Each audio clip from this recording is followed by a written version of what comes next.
नमस्त्रिभुवनार्तिहराय नाथ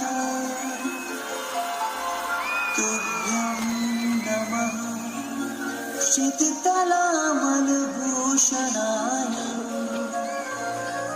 तुभ्यं नमस्त्रिजगतः परमेश्वराय तुभ्यं नमो जिनु भवोदधीशोषणाय भवोदधीशोषणाय भवोदधीशोषणाय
जम्बू द्वीप का भरत क्षेत्र के मध्य आर्यखंड और आर्यखंड के मध्य में अंग नामक देश में धर्मात्मा विद्वानों द्वारा सुशोभित ऊंची ऊंची अट्टालिकाओं, सुंदर मोहक बाग बगीचों और विशाल जिन मंदिरों से सुसज्जित चंपा नाम की नगरी थी, जिसके राजा चंद्रवाहन थे।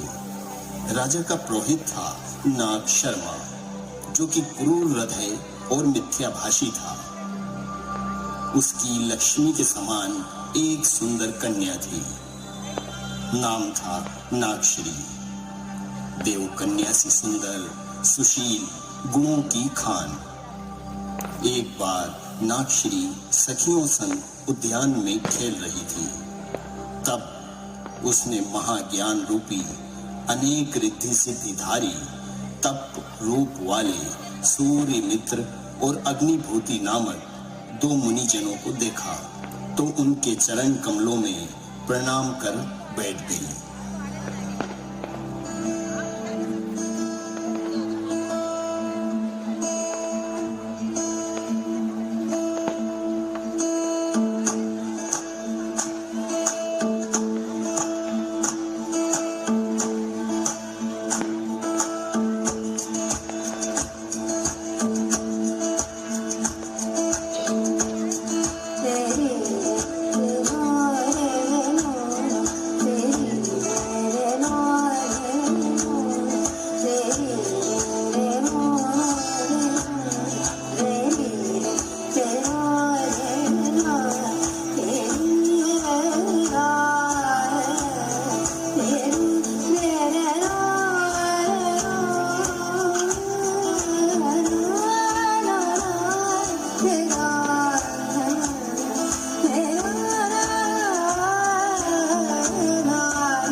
मुझे आप अपनी सेवा का अवसर दें।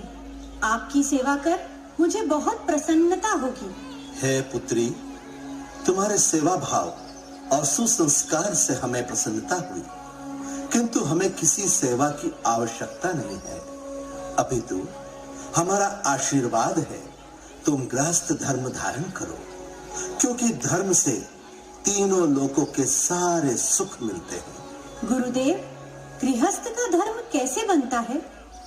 अहिंसानुव्रत, सत्यानुव्रत, अचौर्यानुव्रत, ब्रह्मचर्यानुव्रत और परिग्रह प्रमाणानुव्रत, इन 5 अनुव्रतों को धारण करने से गृहस्थ धर्म बनता है। हे स्वामिन, कृपा कर इन व्रतों के स्वरूप को विस्तार से बताइए ना। तुम्हारे कल्याण के लिए मैं उन व्रतों का स्वरूप बतलाता हूँ। सबसे पहले अहिंसानुव्रत। इस व्रत में हर जीव को अपने ही समान समझे। मन, वचन, काया से किसी भी जीव के साथ हिंसा ना करे। दूसरा, सत्यानुव्रत। इस व्रत में सदैव सत्य बोले, मधुर बोले, निंदा ना करे, झूठ ना बोले, क्योंकि सत्य बोलने से ही धर्म और यश रहता है, लक्ष्मी बनी रहती है। तीसरा, अचौर्य व्रत। इस व्रत की रक्षा के लिए कभी दूसरे का धन चोरी ना करे, बिना दिए हुए, पड़े हुए या किसी के खोए हुए धन को भूले से भी ग्रहण ना करे। इससे न केवल धर्म व संचित पुण्य का क्षय होता है, वरन दंड, कारावास और परलोक में दुर्गतियां भी प्राप्त होती हैं। चौथा व्रत है ब्रह्मचर्याणु व्रत। इस व्रत में अपनी स्त्री के अलावा अन्य स्त्रियों को मन, वचन और कर्म से माता, बहन समझना चाहिए। व्यभिचारी लोग अनेक दुख भोगते हुए 7वें नरक तक जाते हैं। पांचवा व्रत परिग्रह प्रमाणानु व्रत। इस व्रत की रक्षा के लिए क्षेत्र आदि 10 प्रकार के परिग्रहों का परिमाण करना चाहिए। ये 5 अणुव्रत सुख और गुणों के निधान हैं। जो पालते हैं वे अच्युत स्वर्ग तक सुख भोग कर मानव गति को प्राप्त कर रत्नत्रयधारी हो मोक्ष को प्राप्त कर लेते हैं। मुनिश्री, आपने इतने कल्याणकारी, मोक्ष को प्रदान करने वाले व्रत बताए। मैं धन्य हो गई। इन व्रतों को ग्रहण करने की मेरे मन में तीव्र इच्छा जाग गई है। कृपा करें और मुझे व्रत ग्रहण करवाएं। बेटी, ये तुम्हारे भाग्य का उदय ही है जो तुम्हारे मन में ऐसे पुनीत भाव जागे हैं। ये 5 व्रत मैं तुम्हें देता हूँ। तुम्हारा कल्याण हो। प्रणाम मुनिवर। पुत्री, तुम्हारे पिता इन व्रतों को छोड़ने का कहे तो यत्न पूर्वक रक्षा करना, फिर भी ना माने तो इन व्रतों को मुझे आकर सौंप देना, भंग मत करना। आपने जैसा कहा वैसा ही होगा। प्रणाम मुनिराज।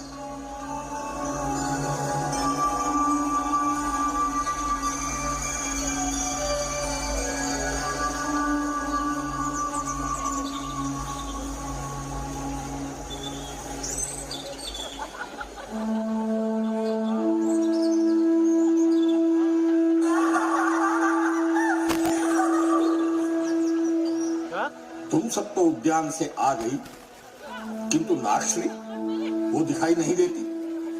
कहाँ है वो? उद्यान में तो मुनिराज भी थे। नागश्री उनसे धर्म चर्चा कर रही। मुनिराज ने नागश्री को कुछ व्रत दिए हैं, उसी में उसे देर हो गई होगी।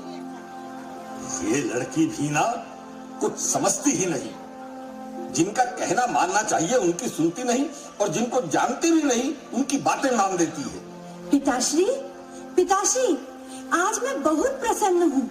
जानते हैं आप, उद्यान में आज 2 मुनिश्री मिले। उनसे मुझे 5 व्रत मिले हैं। मुझे सब पता है। तुझे कोई भी कुछ भी कह देगा उसे मान लेगी।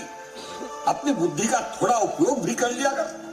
किंतु पिताश्री, वे व्रत बड़े ही श्रेष्ठ हैं, स्वर्ग और मोक्ष को देने वाले हैं। ये व्रत उन नग्न मुनियों को मोक्ष और स्वर्ग देने वाले हैं, हमें नहीं। इसलिए इन व्रतों को तत्काल छोड़ दे, इसी समय।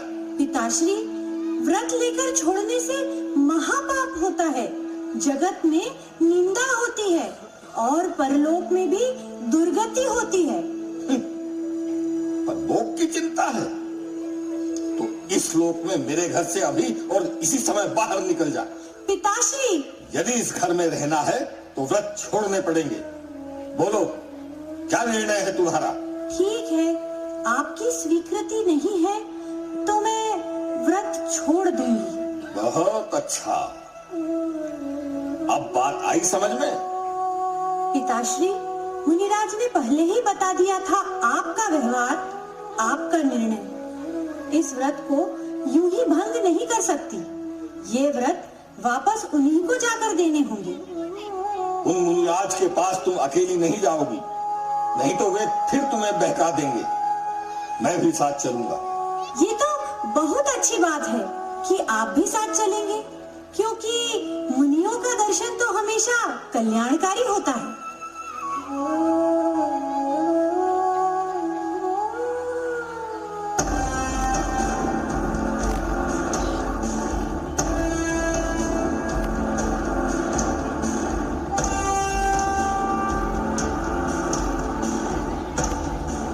पिताश्री, इसने ऐसा क्या अपराध किया है जो इसे बांध कर ले जा रहे हैं? मुझे पता नहीं, पूछता हूं। कोतवाल जी, इसे किस अपराध में कैद किया है? ये एक जुआरी है। जुए में जीत हार के पैसे के लेन देन को लेकर इसने क्रोध में अंधा होकर सामने वाले आदमी की हत्या कर दी है। राजा ने इसे दोषी पाकर फांसी की सजा दी है। इसे हम फांसी पर चढ़ाने ले जा रहे हैं। पिताश्री, जिस हिंसा रूपी कुकर्म से ऐसे दंड मिलते हैं, मुनिश्री ने कृपा पूर्वक मुझे अहिंसाणु व्रत देकर पहले ही बचा लिया। ये व्रत तो बहुत ही उत्तम है। ठीक है, ठीक है। इस व्रत को छोड़कर बाकी के व्रत उन मुनियों को वापस कर दो। चलो।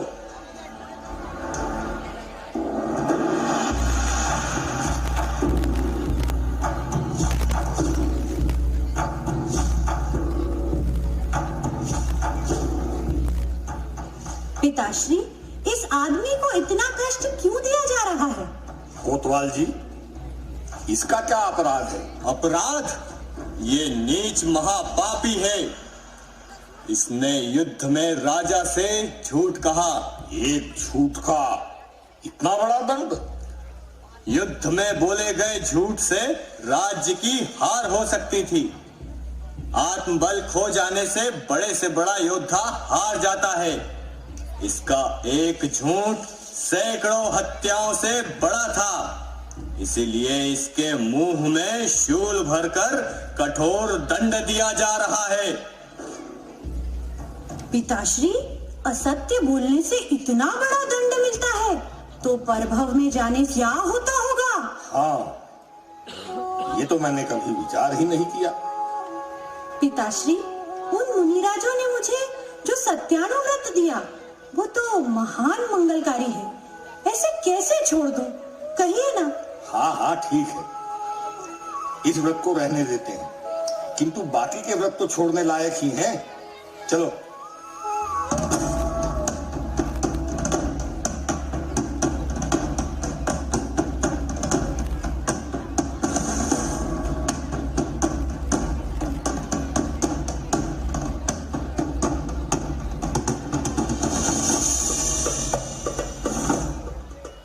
अरे ये क्या?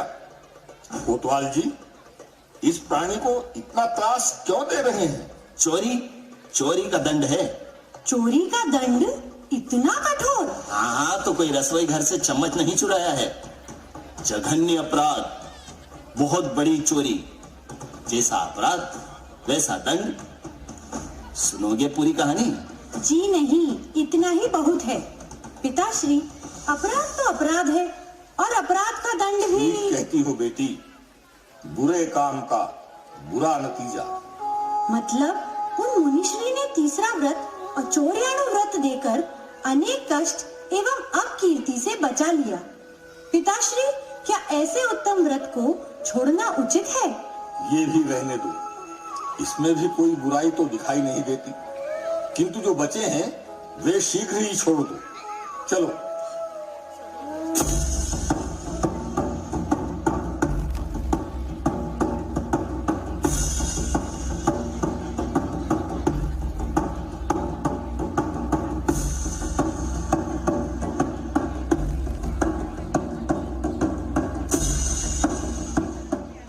पिताश्री, देखा आपने उस स्त्री की कितनी दुर्गति हुई है? पूछकर बताइए ना, इसने ऐसा कौन सा अपराध किया है?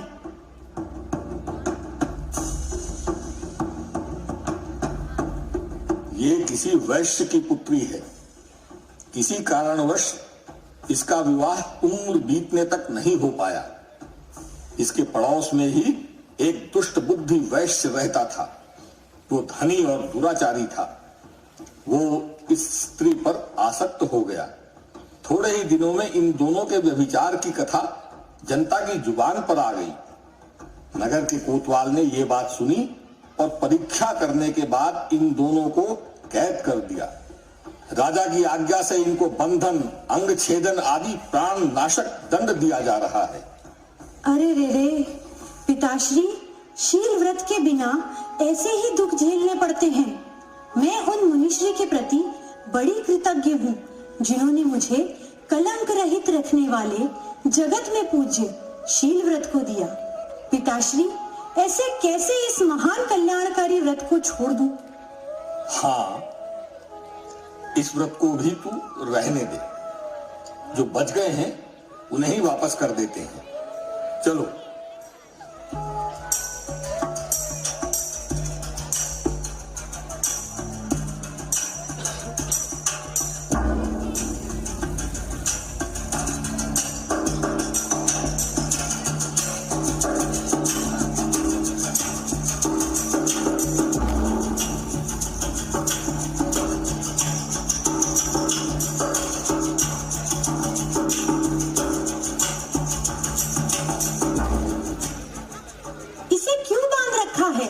कौन से अति निंदनीय पाप कर्म के कारण इसकी ये दुर्गति हो रही है? राजा ने इसे अश्वशाला की रक्षा के लिए नियुक्त किया था। एक बार अश्वशाला में घास चरने बहुत से गाय बैलों का झुंड घुस आया। इसने सबको पकड़कर राजा के सामने उपस्थित कर दिया। राजा ने पुरस्कार स्वरूप वो गाय बैल का झुंड इसे दे दिया। उस पुरस्कार से इसमें लोभ जाग गया। सारे नगर के जो भी श्रेष्ठ गाय बैल होते थे ये उन्हें छीन कर दे आता था। एक बार तो रानी के यहाँ का गोधन भी ले आया। फिर क्या था, रानी ने सारा हाल राजा से कहा।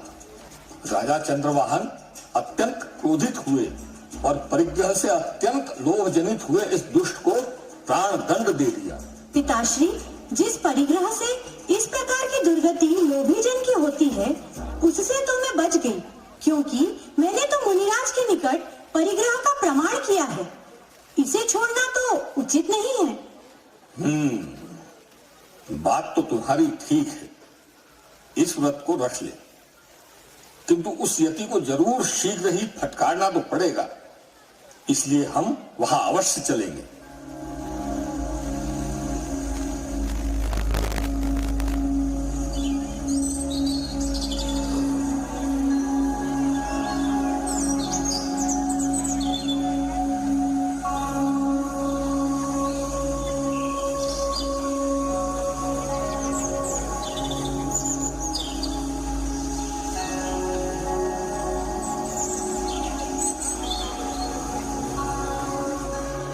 हे दिगंबर, आपने मेरी पुत्री को जो 5 व्रत दिए हैं वो शास्त्र विपरीत हैं।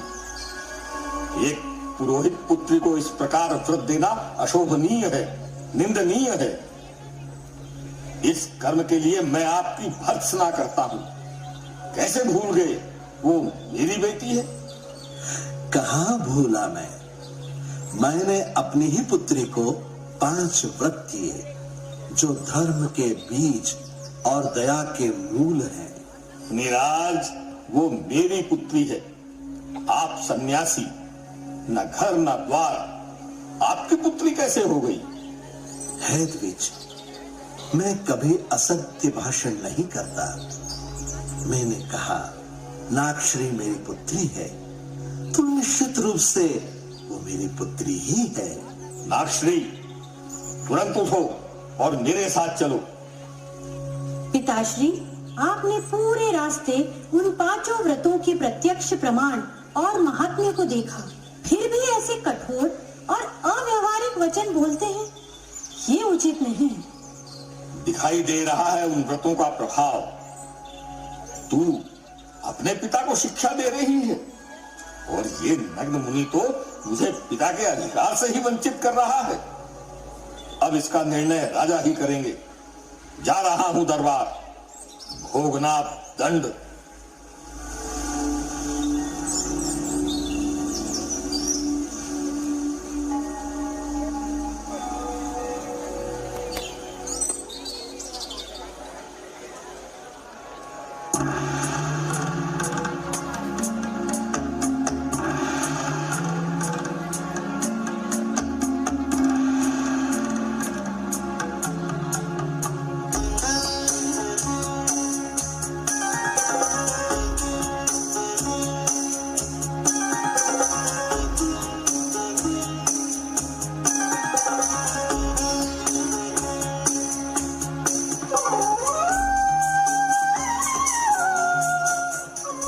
महाराज, पुरोहित नाग शर्मा आपके दर्शन के अभिलाषी हैं। चंद्रमा के समान जो शीतल है, सूर्य जैसी जिनकी कीर्ति है, विक्रमादित्य जैसा जिनका न्याय है, चाणक्य जैसी जिनकी नीति है, उन महान राजा चंद्रवाहन की जय हो, जय हो। कहो पुरोहित जी, कैसे आगमन हुआ आपका?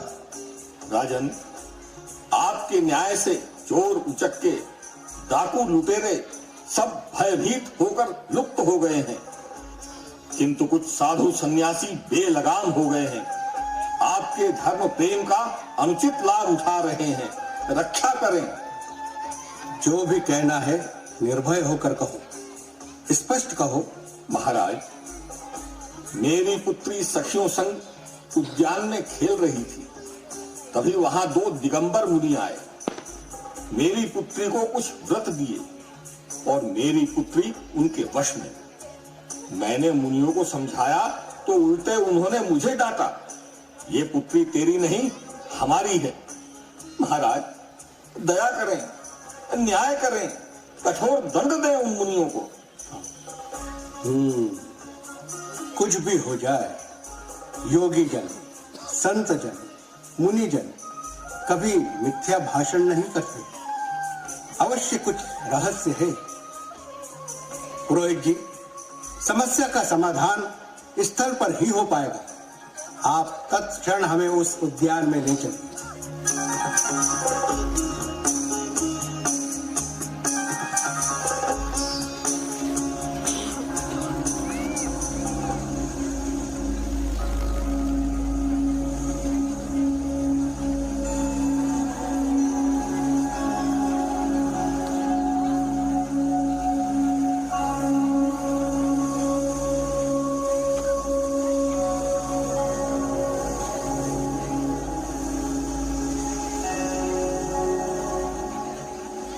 आप दोनों मुनि श्री के श्री चरणों में प्रणाम, बारंबार प्रणाम। आपका कल्याण हो राजन। आपकी प्रजा सुखी, निरोगी एवं समृद्ध हो, चहुं और धर्म की प्रतिष्ठा हो। आपका आशीर्वाद सदा बना रहे। राजमहल छोड़ यूं इस उपवन में आने का क्या प्रयोजन है राजन? एक तो मुनियों का दर्शन और दूसरा अपने संदेह का निवारण। प्रथम प्रयोजन तो पूर्ण हुआ, अब दूसरा है योगी श्रेष्ठ। चाहे पृथ्वी उथल पुथल हो जाए, यह समुद्र अपनी मर्यादा लांघ दे, लेकिन सत्य व्रतधारी मुनियों के कथन कभी मिथ्या नहीं होते। आपने कहा नागश्री आपकी पुत्री है, किंतु सारा नगर जानता है कि ये नाग शर्मा की पुत्री है। राजन, यदि ये इसकी पुत्री है तो क्या इसने इससे व्याकरण आदि शास्त्र पढ़ाया है? द्विज यानी दूसरा जन्म, जन्मनो जायते शूद्राः, ज्ञान से ही अज्ञान का नाश होता है। तो बताएं, क्या आपने पढ़ाया इसे? नहीं, अब तक तो नहीं पढ़ाया, किंतु पढ़ाया तो आपने भी नहीं। अब आप ही बताएं, आपने क्या पढ़ाया? मैंने इसे अनेक ज्ञान सागरों के पार पहुंचा दिया है। जिसे तनिक भी संदेह हो, परीक्षा कर ले। वायुभूते, तुम्हें राजगृह नामक नगर में जो शास्त्र पढ़ाए थे, उन सब शास्त्रों की इन विद्वानों को परीक्षा दो। मोक्ष मार्गस्य नेतारम् हेतारं कर्मभो कृतां ज्ञातारं विश्वतत्त्वानां वन्दे तत्गुणलब्धये त्रैकाल्यं द्रव्यशतकं नव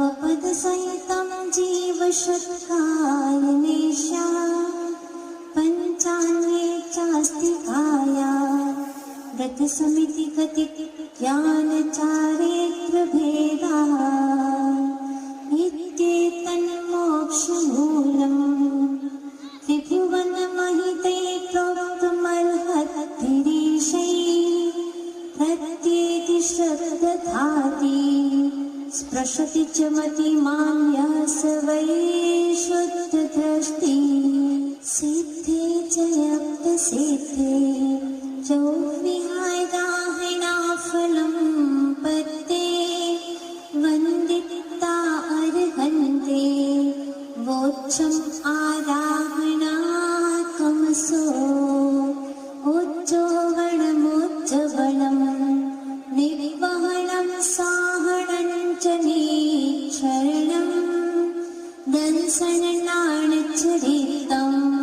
तवाणमाराहणा भणिया।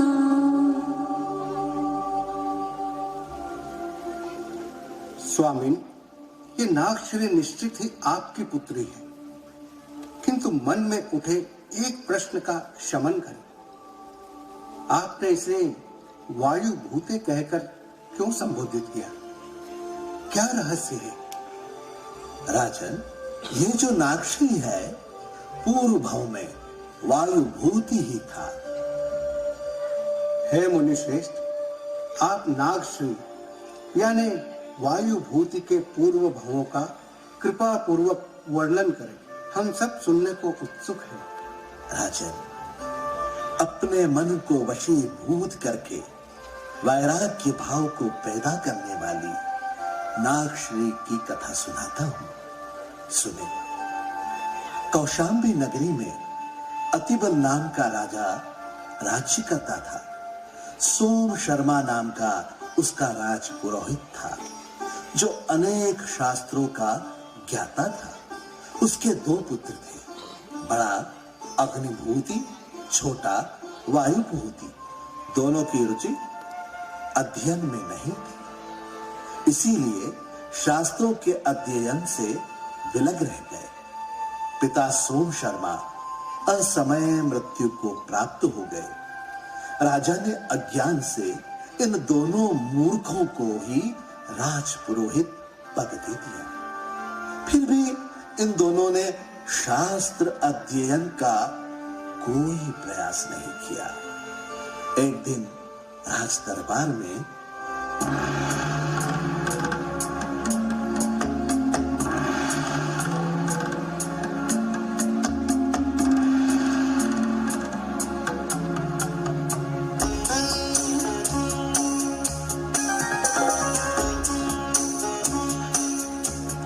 महाराज की जय हो।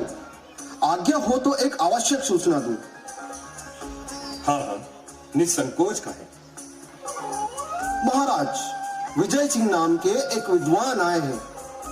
अनेक देशों का भ्रमण कर वहां के विद्वानों से शास्त्रार्थ कर उनका अभिमान चूर कर चुके हैं। ऐसे विद्वान का तो सम्मान होना चाहिए। महाराज, वो हमारे राज्य में पधारे हैं। यहाँ भी उन्होंने सूचना पत्र चिपकवा दिया। जो भी राजपुरोहित हो हमसे शास्त्रार्थ करें। पुरोहित तो बहुत सारे थे जो शास्त्रार्थ करना चाहते थे, किंतु आवाहन राजपुरोहित का ही था, इसलिए कोई इस हेतु गया ही नहीं। राजपुरोहित द्वय, आपको इस बारे में कोई सूचना थी? सूचना? नहीं महाराज, होती तो कब की धूल चटा दी होती। महाराज, मैं सूचना पत्र साथ लाया हूँ। बहुत अच्छा, राजपुरोहित जी को दे दो। हमारे राज्य से कोई निराश नहीं जाना चाहिए। महाराज, इस सूचना पत्र में तो हमारा नाम का कोई उल्लेख ही नहीं है। वो इस राज्य में है और राजपुरोहित को ललकार रहे हैं। कौन है राजपुरोहित? हम हैं। तो जाओ। जाओ? कहाँ जाओ? नहीं महाराज, हम किसी ऐरे गेरे से शास्त्रार्थ करेंगे। राजपुरोहित है हम। ये हमारी आज्ञा है। आज्ञा है तो क्या करें? देखो, राजा भटके तो दिशा दिखाने का काम हमारा है, राजपुरोहित का। अरे ये जड़ बुद्धि तो नीरे मूर्ख है। इन्हें इसी समय राजपुरोहित पद से निकाला जाता है। और सुनो मूर्खों, तत्काल हमारी दृष्टि से ओझल हो जाओ, नहीं तो कारावास में डाल देंगे या मृत्यु दंड दे देंगे।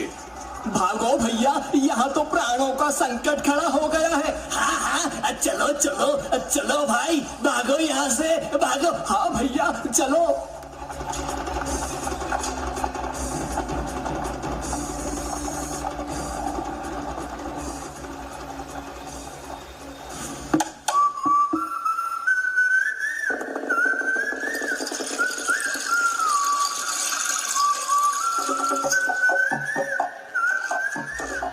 अरे माता श्री, हमारे राजा तो पगला गए हैं।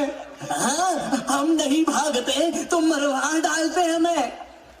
क्या करूं इन मूर्खों का? शास्त्रों का ज्ञान तो दूर, इन्हें तो व्यवहारिक ज्ञान भी नहीं है। अरे माँ, वो कह रहे हैं शास्त्रार्थ करो। कैसे करें? राजपुरोहित, राजा का पुरोहित किसी दूसरे तीसरे के मुंह क्यों लगेगा माँ? हे भगवान, तू ही रास्ता दिखा। अरे तुम्हारे पिता का राज्य में कितना सम्मान था, आदर था। राजा भी नतमस्तक खड़ा रहता था उनके सामने। तो बताओ ना माँ, हम ऐसा क्या करें जिससे पिताश्री जैसा सम्मान हमें भी मिले? बहुत बुरा लगा जब बड़े दरबार में अपमान उपहास हुआ। बताओ ना माँ, हम कुछ भी करने को तैयार हैं। शास्त्रों का ज्ञान, भाषा और व्याकरण पर अधिकार। बेटा, बिना विद्या के ना तो इस लोक में कुछ है और ना ही परलोक में। पिताजी तो रहे नहीं, अब हमें कौन देगा ज्ञान? ज्ञान से कीर्ति मिलती, ज्ञान से ही रिद्धि सिद्धि, ऐसा पिताश्री कहते थे। और ज्ञान गुरु से। राजगृही नगर में सुबल नाम का राजा है। सूर्य मित्र नाम का उनका एक राजपुरोहित है, जो कि मेरा भाई है। वो हमें पहचान लेंगे ना? राजपुरोहित है, अर्थात वहाँ भी ठाठ से रहेंगे, ऐश्वर्य से। ये पत्र दे देना, फिर जैसा वे कहे वैसा ही करना। जब तक शास्त्रों का ज्ञान ना हो जाए, मामा वापस जाने की आज्ञा ना दे, वहीं रहना है हर हाल में। ये जो आज्ञा माँ।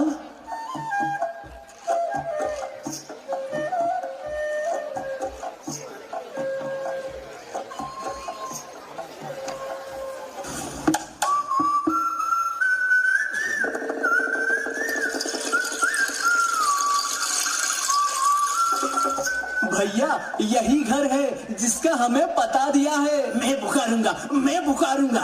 देखना, मामाश्री दौड़ कर आएंगे और हृदय से लगा लेंगे, आजा मेरे लाल, आजा मेरे लाल। भैया, पहले पुकारो तो सही। मामाश्री, मामाश्री, मामाश्री। कौन है और ये क्या शोर मचा रखा है? हम आपके भांजे हैं। मैं वायुभूति और मैं अग्निभूति। ये पत्र पढ़िए पहले। भैया प्रणाम, मैं कश्यपी।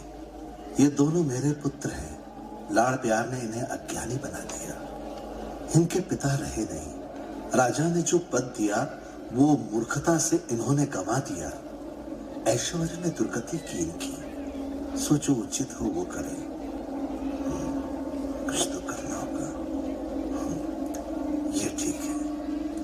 हाँ, पढ़ लिया पत्र, अब बताएं। पढ़ लिया पत्र, अब बताएं क्या व्यवस्था है हमारे लिए? व्यवस्था? कैसी व्यवस्था? कैसा मामा? ना कोई मेरी बहन है, ना मेरा तुम लोगों से कोई नाता है। फिर हमारा क्या होगा? कैसे करेंगे हम विद्या अध्ययन? विद्या अध्ययन करना चाहते हो तो उसमें कोई समस्या नहीं है। गुरुकुल है हमारा, वहां अध्ययन करें निष्ठापूर्वक। कड़े अनुशासन नियमों का पालन करना होगा।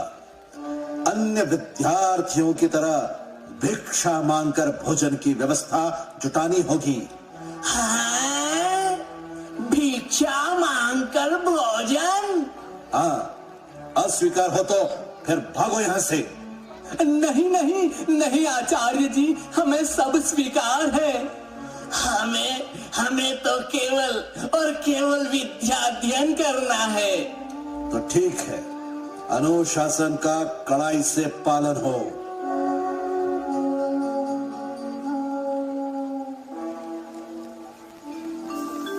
दर्शनं देवदेवस्य दर्शनं पापनाशनं दर्शनं स्वर्गसोपानम् दर्शनं मोक्षसाधनम्।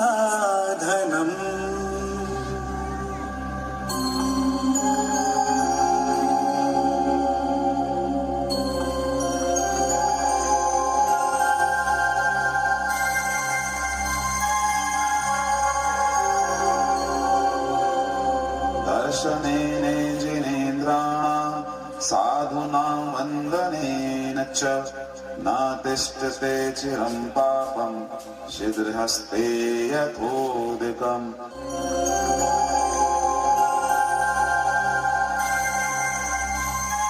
वीतरागं मुखं दृष्ट्वा पदं रात्सम्प्रभं जनं जनं कृतं पापं दर्शनेन विनश्यति। दर्शनं येन सूर्यस्य संसारध्वान्तनाशनं ओदनं चित्तपद्मस्य समस्तार्थप्रकाशनम्।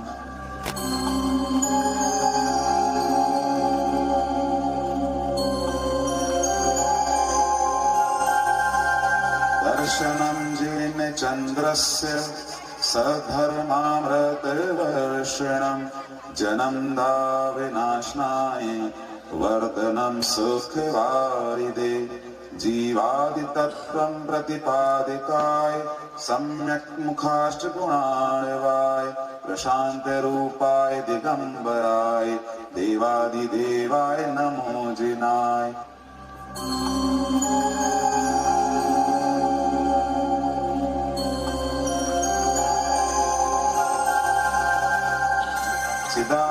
चिदानन्दैकरूपाय जिनाय परमात्मने परमात्म प्रकाशाय नित्यं सिद्धात्मने नमः।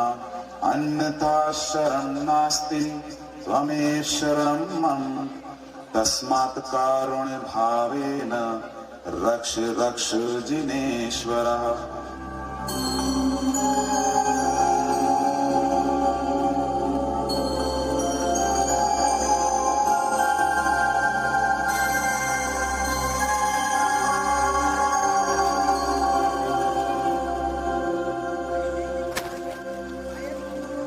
मैं आज बहुत ही प्रसन्न हूं। बहुत ही थोड़े समय में तुमने मुझसे सब कुछ प्राप्त कर लिया। व्याकरण आदि अन्य शास्त्रों में निपुण हो गए तुम दोनों। प्रमाद रहित एकाग्रचित्त होकर ही लक्ष्य प्राप्त किया जा सकता है। आज मैं तुम दोनों का अभिनंदन करता हूं, सम्मान करता हूं। सब आपकी कृपा और आशीर्वाद है आचार्य जी। आचार्य जी नहीं, अब तुम दोनों मुझे मामा श्री कह सकते हो। कश्यपी मेरी सगी बहन है और तुम दोनों मेरे भांजे। तो पहले झूठ क्यों कहा कि आप हमारे मामा नहीं हैं? तुम्हारे हित के लिए पुत्रों, पिता जैसी सुविधा तुम्हें देता तो तुम कभी ना पड़ते। और इन सबका परिणाम भी देखो। तुम दोनों शास्त्रों में न केवल निपुण हुए हो बल्कि सर्वश्रेष्ठ भी सिद्ध हुए हो। आपने जो किया वो सब हितकर ही है। ज्ञान दान से बड़ा कोई दान नहीं। आपने शास्त्रों के ज्ञान से लौकिक दरिद्रता ही दूर नहीं की, अपितु आत्मोद्धार के द्वार भी खोल दिए। जो विद्या और धर्म के दाता का उपकार नहीं मानते, वे मूर्ख और कृतज्ञ होते हैं। जो किया सो ठीक किया मामा जी, किंतु भिक्षा द्वारा भोजन कराकर ठीक नहीं किया। अपने भांजों को घर रखकर भोजन भी नहीं करा सके आप, ये कभी भूल नहीं पाऊंगा। थोड़ी बहुत जड़ता है, वो भी समाप्त हो जाएगी। बस जो सिखाया है, पढ़ाया है, उसका मनन मंथन चलता रहे। आपकी शिक्षा तो आत्मा में बस गई है। आज्ञा दें, माँ प्रतीक्षा कर रही होगी, और आशीर्वाद भी दे कि महाराज अतिबल को शास्त्रों की परीक्षा से संतुष्ट कर सके। ये मेरा विश्वास है और आशीर्वाद भी। तुम दोनों अपने अर्जित ज्ञान के बल पर पुनः अपना स्थान पाओगे, राज पुरोहित पद को सुशोभित करोगे। तुम्हारा कल्याण हो, यात्रा मंगलमय हो। प्रणाम मामा श्री।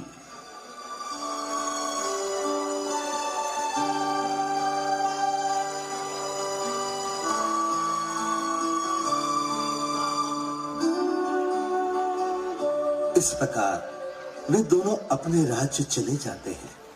तभी एक घटना घटी। राजा सुबल स्नान पूर्व तेल मर्दन करवाने को हुए तो बहुमूल्य रत्न जड़ित अंगूठी संभालने को मुझे दे दी। भूलवश वो खो गई। क्या करें? उस समय संग सहित अवधि ज्ञानी धारी सुधर्म आचार्य पधारे थे। बिना पूछे ही उन्होंने अंगूठी का पता बता दिया। मैं आश्चर्यचकित इस विद्या को सिखाने की मुनि से प्रार्थना की तो मुनि बोले, ये उत्कृष्ट विद्या निर्ग्रंथ नग्न दिगंबर ज्ञानी को ही प्राप्त हो सकती है। मैंने विचार किया, विद्या सीखने के लिए दिगंबर बन जाऊं, पीछे फिर लौट आऊंगा। चारों अनुयोगों को पढ़ना प्रारंभ किया तो हृदय में हेयोपाध्याय का ज्ञान हो गया। परम दृढ़ वैराग्य प्राप्त हो गया। तपश्चरण के फलस्वरूप मुनि होता हुआ मोक्षगामी हो गया। धर्म उपदेश आदि देते हुए एक बार कौशाम्बी नगर में प्रवेश किया।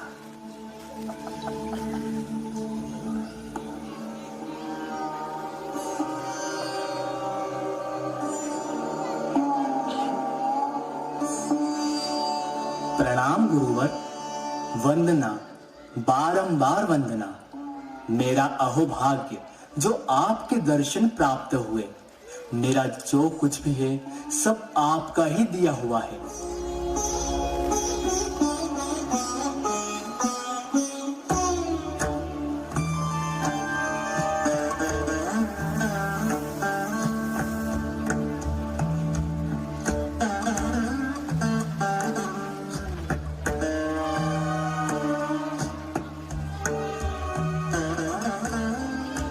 तिष्ठ तिष्ठ आहार जल शुद्ध, तिष्ठ तिष्ठ आहार जल शुद्ध, तिष्ठ तिष्ठ आहार जल शुद्ध।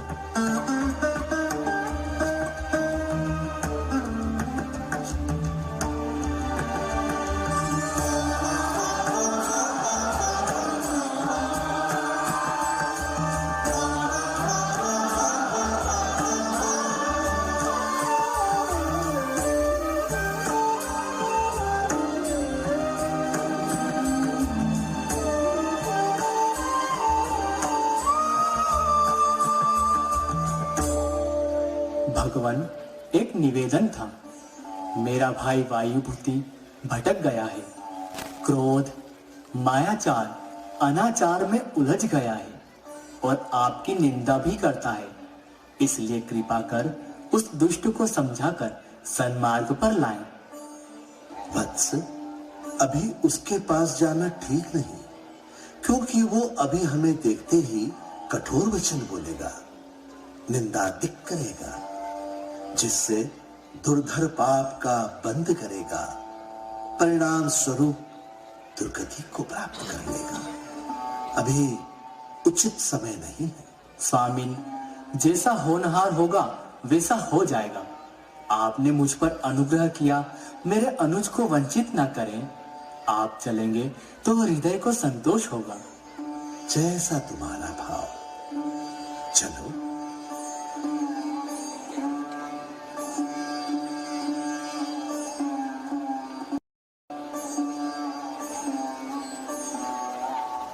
भाई वायुभूति, भाई वायुभूति, देखो कौन आया है मेरे साथ। आज तो तुम्हारे भाग्य का उदय हो गया।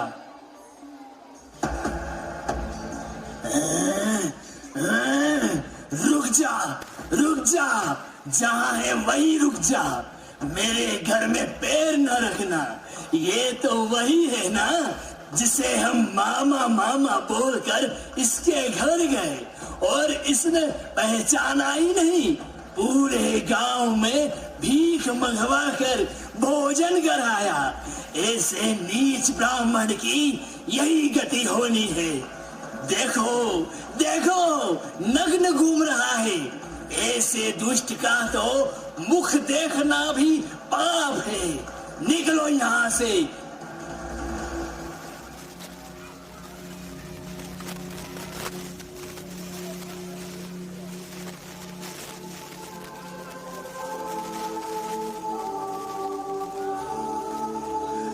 ये कैसा पाप कर दिया वायुभूति ने। महान दुर्गति देने वाली निंदा की। मुनिराज ने तो भविष्य ज्ञान के कारण पहले ही मना कर दिया था। मैं ही पापी हूं जिसने उन पर यहां आने का दबाव डाला। इस पाप का प्रायश्चित करना चाहिए। इस संसार में अब कुछ नहीं रखा। महाव्रतों के धारणार्थ वनगमन करना ही होगा। वनगमन करना ही होगा।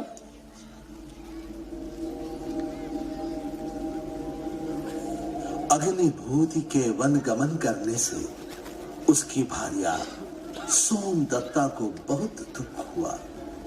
वो वायुभूति के पास आती है।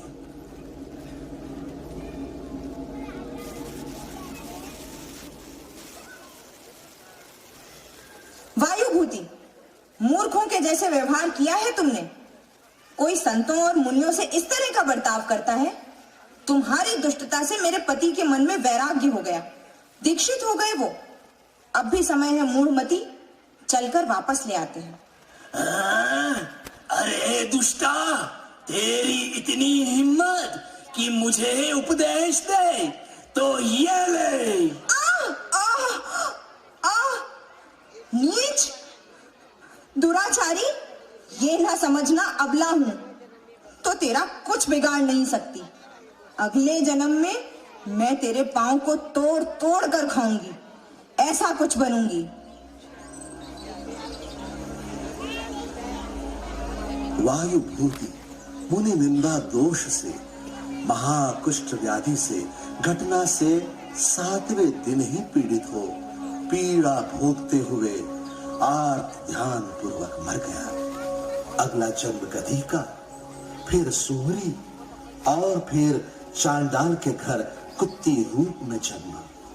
फिर उसके बाद उसी चांडाल के घर कौशाम्बी नाम की चांडाली रूप में जन्मा। हम विहार करते हुए उस स्थान पर पहुंचे। अग्निभूति ने उस चांडाली को देखा तो उसे बड़ा शोक हुआ। हे महाज्ञानी मुनिराज, वन में मुझे वृक्ष के नीचे एक चांडाली दिखाई दी। उसे देखने के बाद मुझे शोक क्यों हुआ? मेरी आंखों में आंसू क्यों आ गए? कृपा करके मुझे बताइए। धीमन, ये चांडाली तुम्हारा भाई वायुभूति का ही जीव है। मुनि निंदा चलित पाप से महान दुर्गति भोगते हुए इस जन्म में नेत्रहीना कुरूप चांडाली हुआ है। पुराने स्नेह संबंध से तुमको यह दुख शोक हुआ है मुनिराज, उसके उद्धार का क्या कोई मार्ग है? अग्निभूते, इसका मरण आज ही होने वाला है, इसलिए तुम वापस जाकर उसे व्रत पूर्वक संन्यास ग्रहण करवाओ, उसका कल्याण होगा। जो आज्ञा।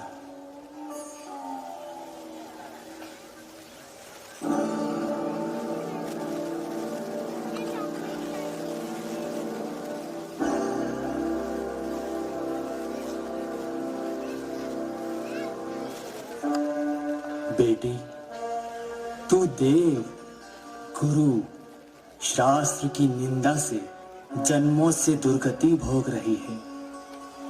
उस पाप की निवृत्ति के लिए धर्म, 5 अणुव्रत, 3 गुण व्रत और 4 शिक्षा व्रत ग्रहण कर ले। तेरा आज ही मरण होने वाला है, इसलिए मेरा कहना मानकर संन्यास ग्रहण कर, तेरा कल्याण होगा। आपने जो मेरे उद्धार का मार्ग दिखाया है, उसके लिए मैं आभारी हूँ। इन सभी व्रतों को मैं ग्रहण करते हुए संन्यास लेती हूँ।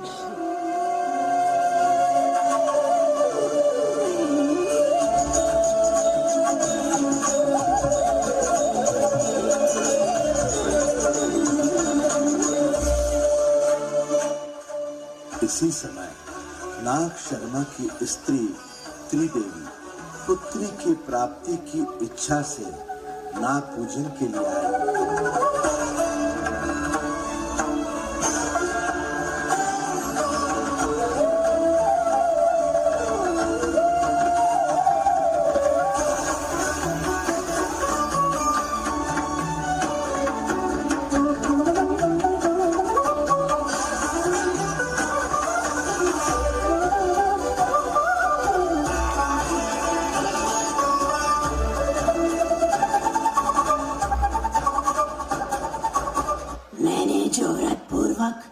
संन्यास लिया है, उसके फल स्वरूप मैं इस नाग शर्मा की पत्नी त्रिदेवी की पुत्री हो जाऊं, बस और कोई इच्छा नहीं है।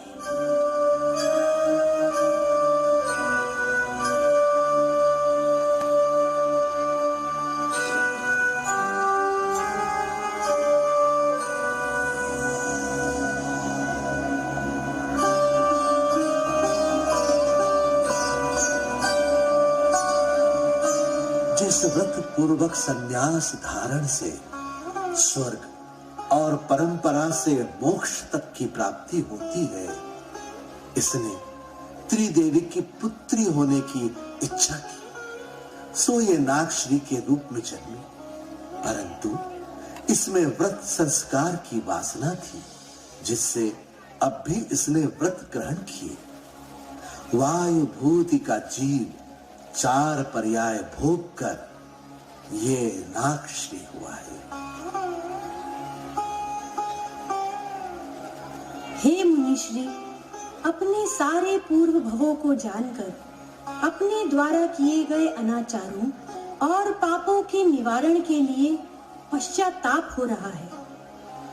आपके मुखाग्र से धर्म श्रवण करने से मोह रूपी शत्रु का नाश हो गया।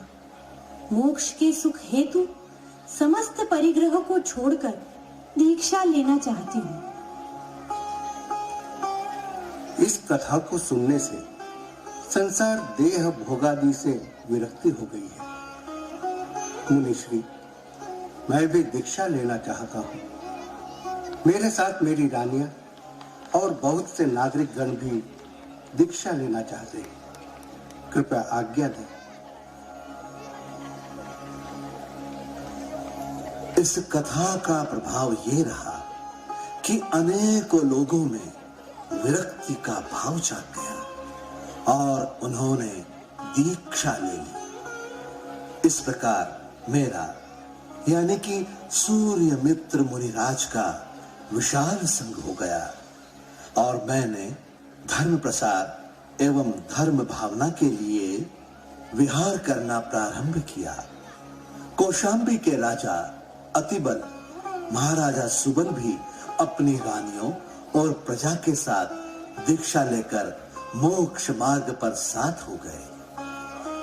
बरसों नाग श्री आरिका निरतिचार, संयम और तप का पालन कर मोक्ष मार्ग पर चल रही थी। निर्वाण पूजा की 1 मास शेष है, ऐसा जानकर उसने समाधि मरण के लिए सब प्रकार के आहार का त्याग कर संन्यास धारण कर लिया और शरीर को शुद्ध एवं पवित्र कर 4 प्रकार की आराधनाओं को साध कर धर्म ध्यान रूपी यत्न से प्राण छोड़े। तप और संन्यास के प्रभाव से नागश्री का जीव पद्मनाभ नामक देव हुआ। नाग शर्मा, त्रिदेवी, राजा चंद्रवाहन, राजा सुबल, राजा अतिबल उत्तम तपस्या करते हुए संन्यास पूर्वक प्राणों को त्याग कर स्वर्ग में देव हो गए। सूर्य मित्र और अग्निभूति महामुनि मोक्ष सुख की प्राप्ति के लिए अग्नि मंदिर नामक पर्वत पर आए और योग से चारों अघाती कर्मों को नष्ट कर मोक्ष धाम के साम्राज्य को प्राप्त कर लिया।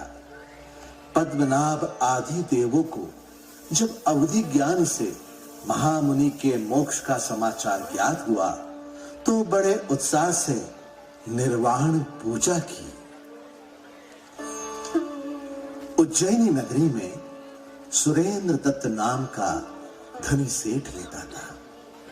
यशोभद्रा नाम की स्त्री थी उनकी। धन संपदा ऐश्वर्य इतना कि राजा भी उनके सामने फीका था। बस एक ही कष्ट था, कोई संतान ना थी। एक बार नगर के उद्यान में मुनिराज का आगमन हुआ तो यशोभद्रा भी अभीष्ट सिद्धि के लिए मुनिराज के दर्शनार्थ गई। प्रणाम मुनिराज। हे प्रभु, कृपा करके ये बतलाइए कि मेरे पुत्र होगा या नहीं। पुत्री, सर्वगुण संपन्न, समर्थ और दिव्य रूपधारी पुत्र का संयोग तो है, किंतु क्या मुनिराज, स्पष्ट कहे ना। 2 संयोग इस पुत्र के साथ जुड़े हुए हैं। पहला, तुम्हारा पति जब भी इस पुत्र का मुख देखेगा उसे वैराग्य हो जाएगा, संन्यास। दूसरा, तुम्हारा पुत्र जब भी मुनिराज के वचन अपने कानों से सुन लेगा अथवा उनके दर्शन कर लेगा तो इतने मात्र से दुर्धर तप को अंगीकार कर लेगा। उत्तर सुन सेठानी हर्ष और विषाद से युक्त हो गई।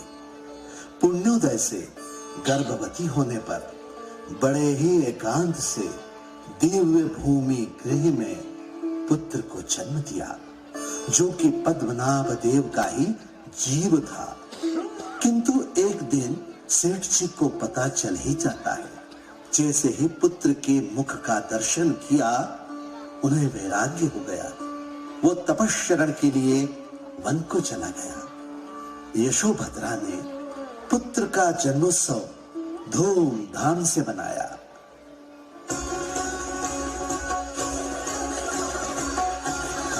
दूध जैसे चंद्रमा से नेत्र, दुग्ध सा गौर वर्ण, रेशम से घुंघराले बाल, अत्यंत कोमल अंग वाले इस सुकुमार का नाम आप सबकी सहमति और आशीर्वाद से सुकुमाल रखती हूँ।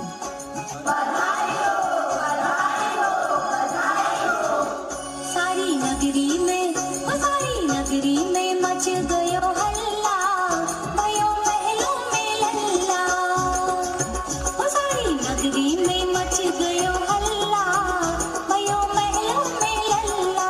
महलों में लल्ला जी, महलों में लल्ला, महलों में लल्ला जी, महलों में लल्ला।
समय के साथ सुकुमाल बड़े होते हैं। मुनि दर्शन से बचाने के लिए यशोभद्रा ने रत्न जड़ित स्वर्णमयी सर्वतोभद्र महल बनवाया। उसके चारों तरफ 32 छोटे चांदी के महल बनवाए। महल के चारों तरफ मुनि राजों के आने की मनाही करा दी। सुकुमाल को विवाह योग्य जानकर 32 सेठ की कन्याओं से उसका विवाह करा दिया। सुकुमाल इंद्र के समान सुख के समुद्र में मग्न हो गया। तभी उस राज्य में एक रत्न व्यापारी आता है।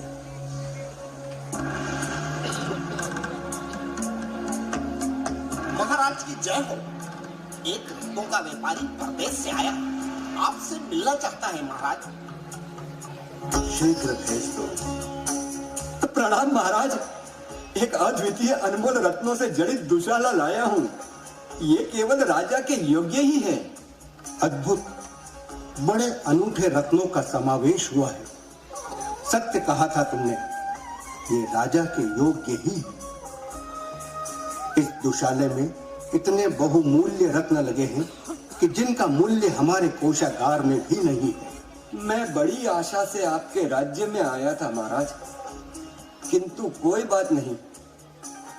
आज्ञा दे महाराज। भटकते भटकते तब वो व्यापारी सेठानी यशोभद्रा तक पहुंचा। यशोभद्रा ने वो दुशाला खरीदकर सुकुमाल को दे दिया। सुकुमाल को वो रत्नों के कारण अत्यंत कठोर जान पड़ा। वो दुशाला के रत्न अपनी 32 पत्नियों की जूती में जड़वा देता है। एक गिद्ध उस जूती को उठाकर ले जाता है और उसका रत्न राजा के महल पर गिराता है। पूछने पर राजा को ज्ञात होता है कि ये सुकुमाल की पत्नी की जूती का नग है। आश्चर्यचकित राजा सुकुमाल से मिलने को चाहता है।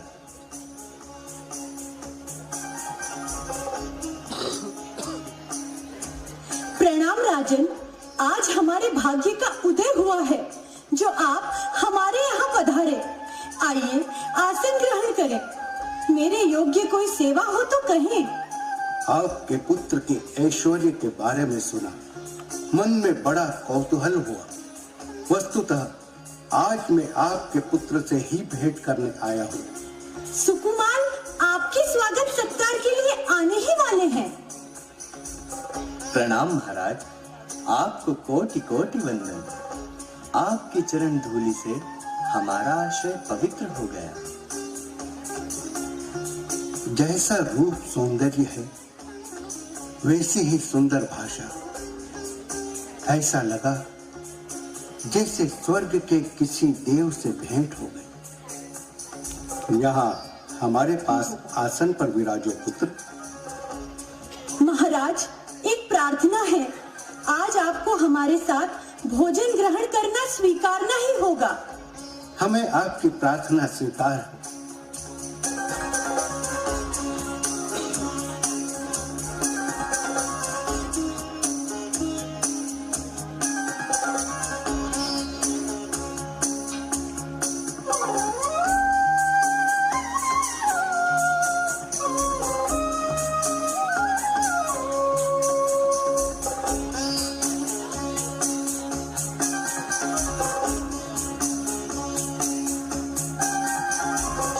श्रेष्ठ देवी यशोभद्रा जी, आपका आतिथ्य सत्कार अनुपम था, भावपूर्ण था। यहाँ आकर आनंद हुआ।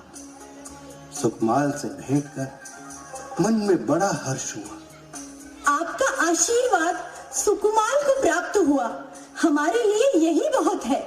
देवी, आपको आपत्ति न हो तो कल हम राजवैद्य को यहाँ भेजेंगे।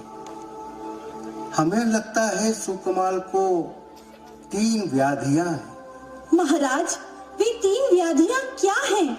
एक तो इसका आसन स्थिर नहीं है, दूसरे आंखों से पानी आता है, तीसरे एक एक चावल उठाकर खाता है। अच्छा, ये महाराज, आप चिंतित न हो, ये व्याधियां नहीं हैं। सुकुमार अत्यंत दिव्य कोमल शैया पर ही सोते बैठते हैं। आज आपने स्नेहवश अपने आसन पर बैठा लिया, जिस पर मंगल स्वरूप बरसाई गई सरसों के कुछ दाने गिर गए थे, वही उसे चुभ रहे थे। इसी से आसन स्थिर नहीं था। दूसरे, सुकुमार सदैव रत्नों की प्रभा में रहता है। आज आपकी दीप से आरती उतारी गई, घृत के जलने से इसकी आंखों में पानी आ गया। तीसरे, ये हमेशा सरोवर में गीली कमल कली में रखकर गलाए चावल खाता है। आज आपके अनायास आने पर अधिक चावल चाहिए थे, सो साधारण चावल मिला दिए, इसीलिए ये चुन चुन कर खा रहा था। सुंदरता और सुकोमलता के बारे में आज तक बस सुना था, देखा आज पहली बार। आज से मैं तुम्हें एक नया नाम देता हूँ, अवंती सुकुमार। महाराज भगवान की जय हो, अवंती सुकुमार की जय हो। अनेक वर्षों तक अर्जित पुण्यों के प्रभाव से सुकुमार सुखपूर्वक जीवन व्यतीत करते रहे। एक दिन सुकुमार के मामा धर्मबुद्धि जग हितेशी यशोभद्र मुनिराज ने अवधि ज्ञान से ये जान लिया कि सुकुमार की आयु थोड़ी ही शेष है, धर्म साधना के बिना ये भी व्यर्थ हो जाएगी। उस तक कोई सन्यासी साधु जा नहीं सकता था, तो उन्होंने सोचा कि मुझे ही कुछ उपाय करना होगा। सेठानी जी, अपने महल के पास जिन मंदिर में मुनिराज यशोभद्र जी विराजे हैं, आप ही कुछ करें, कहीं उनकी वाणी अवंती सुकुमार तक ना पहुंच जाए। नहीं, ऐसा कुछ नहीं होगा। मैं अभी भैया से भेंट कर वस्तु स्थिति समझाती हूँ।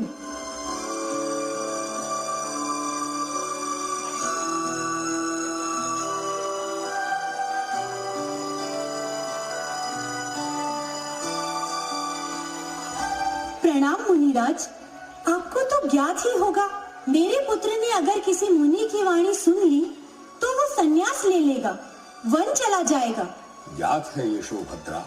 मेरे प्राण मेरे पुत्र में बसते हैं, वो गया तो मैं भी जीवित न रहूंगी। इसीलिए आपसे प्रार्थना है, आप किसी दूर सुदूर के जिनाले में चले जाएं। आज हमारे चातुर्मास योग का दिन है, इसलिए जाना संभव नहीं। तुम विश्वास रखो, मुनिजनों का धर्म जीव दया ही है, किसी का अहित चाहना नहीं। मुनिराज, आप मेरे भाई भी हैं, वस्तु स्थिति समझें, शीघ्र प्रस्थान कर मुझे संकट से बचा ले। मुनिराज, मुनिराज, भैया, भैया। मुनिराज ने कायोत्सर्ग और आत्म तत्व के ध्यान से 4 महीने पूर्ण कर कार्तिक शुक्ल पूर्णमासी को क्रिया पूर्ण की। फिर अपनी वाणी से 3 लोक की प्रज्ञप्ति का वर्णन करना प्रारंभ किया।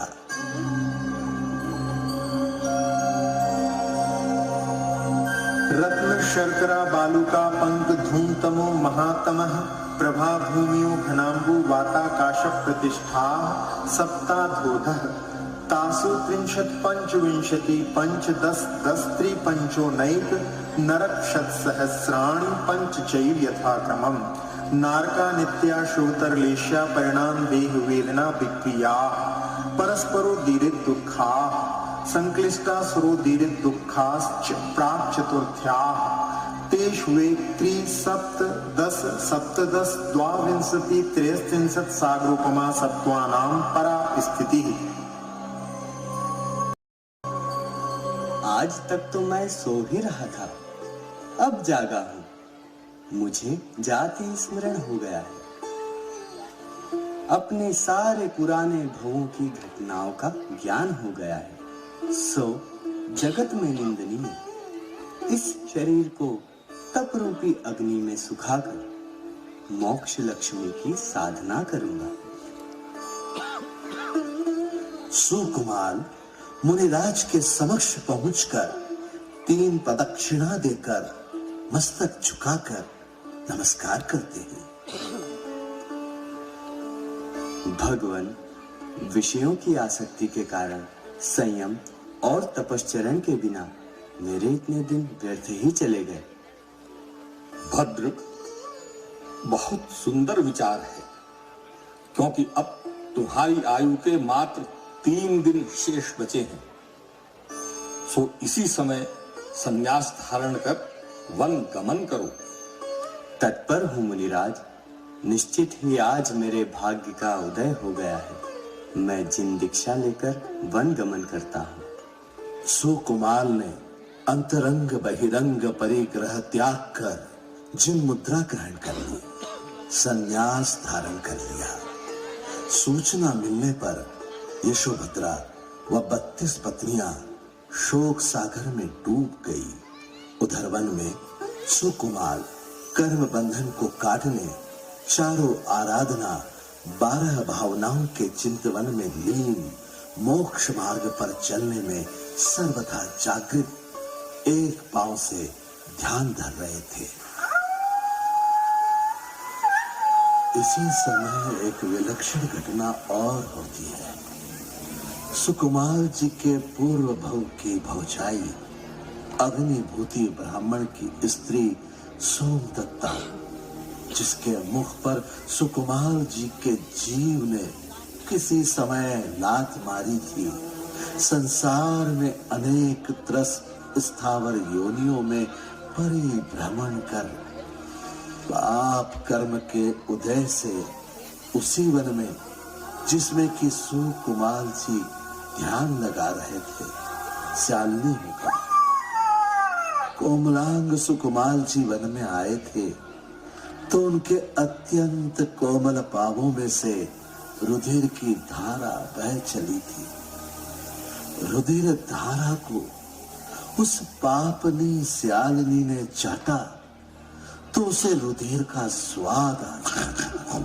सो वो सुकुमार स्वामी को निश्चल खड़ा देख पूर्व जन्म के क्रोध और निदान के दोष से सुकुमार स्वामी के दाहिने पांव में लग उसे क्रोधित हो खाने लगी। उस श्यालिनी की जो बिल्ली थी वो भी उसी तरह बाएं पांव को खाने लग गई।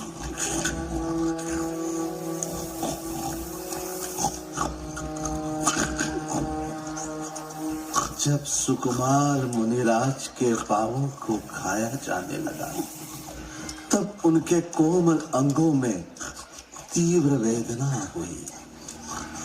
उस वेदना और परिशह उपसर्ग को जीतने के लिए मुनिराज ने 12 भावनाओं का चिंतन किया। इस प्रकार पुण्य बल से विभूति संपदा को श्री सुकुमार जी ने भोग कर संसार भोगों में राग क्षीण हो जाने से चिंतिक्षा ले पशुओं द्वारा किए हुए उपसर्गों को सहन कर सर्वार्थ सिद्धि नामक स्वर्ग में अहमिंद्र पद प्राप्त किया।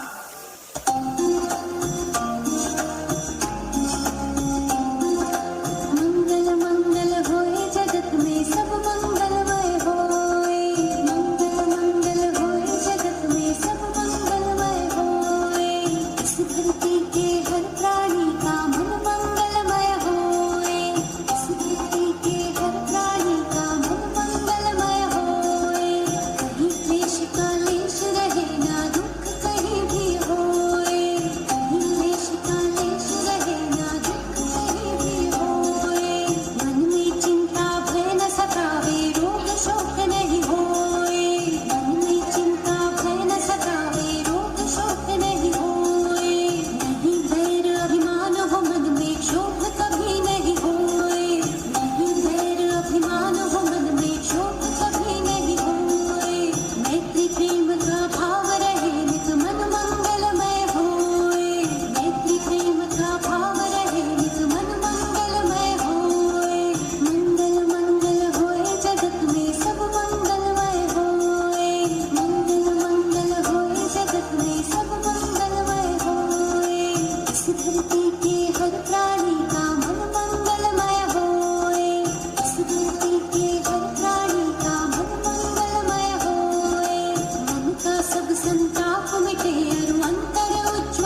जय बोलो शांतिनाथ भगवान की। महावीर भगवान के जन्म कल्याणक महामहोत्सव की। अगर आप लोगों को अच्छा लगा हो तो दिल से ताली बजाएं। सभी कलाकारों ने 1 महीने से लगातार मेहनत की है और